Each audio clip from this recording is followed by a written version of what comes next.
বৃষ্টির অভাবে ইলিশের দেখা নেই, একরাশ হতাশা নিয়ে বাড়ি ফিরছেন সুন্দরবনের মৎস্যজীবীরা।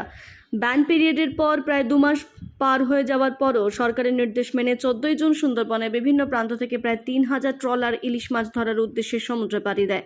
কিন্তু আকাশে বৃষ্টি না হওয়ার কারণে সমুদ্রে ইলিশ মাছের জোগান মিলছে না। একদিকে মৎস্যজীবীরা একরাশ হতাশা নিয়ে বাড়ি ফিরছেন, অন্যদিকে মাছ ধরতে যাওয়ার খরচের কারণে ক্ষতির মুখে পড়েছেন মৎস্যজীবীরা। কবে দেখা মিলবে সমুদ্রের উপলি শস্যের, সেই আশায় দিন গুনছেন সকলে। কি বলবেন? আমরা এই সাগরে গেছিলাম 7-8 দিন ধরে ফিশিং করেছি।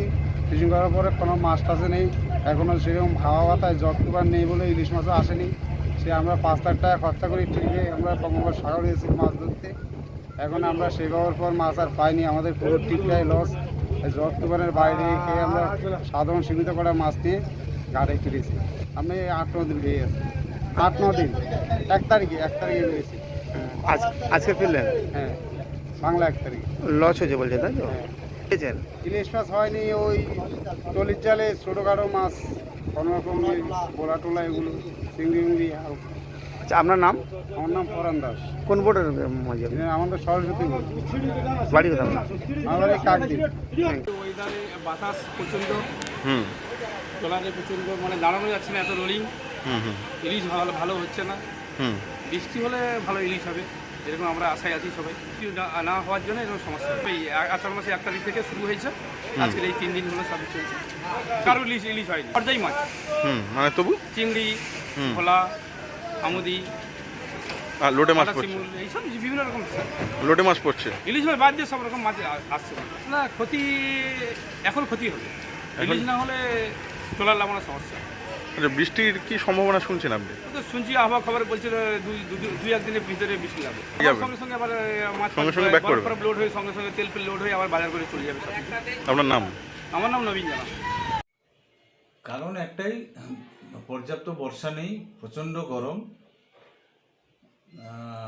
সেরকম অবস্থাতেও তবু যেহেতু প্রথম সিজন, 2 মাস বন্ধ ছিল আমাদের ট্রলারগুলো, তো সমুদ্রে মানে একটা মাছ থাকে, প্রথম টিপেই গেলে একটা ভালো মাছ পাওয়া যায়, সেই আশা নিয়ে আমাদের প্রায় মাত্র 50% ট্রলার, প্রায় 2,500 থেকে 3,000 ট্রলার সমুদ্রে মাছ ধরতে গিয়েছিল।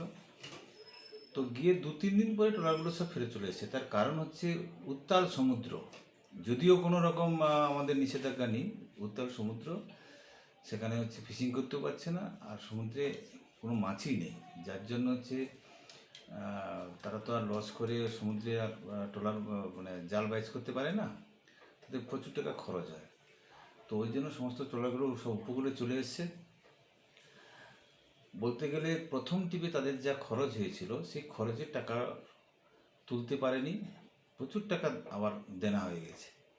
তো এমনিতেই তো বছরের পর বছর দেনাগ্রস্ত, তারপরে যদি এরকম মাছ না থাকে এবং আরও যদি 2-1টি যদি এরকম চলতে থাকে, মাছ না পায়, তাহলে কিন্তু এই ট্রলারগুলো একবার চিরতরে বন্ধ হবে।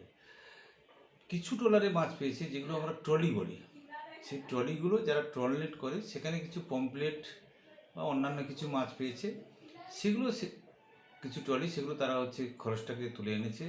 তাদের যে হ্যাবক কিছু হয়েছে তা না, কিন্তু ইলিশের দেখা একদম নেই। যে 2-4টে ইলিশ উঠছে সেগুলো নগণ্য।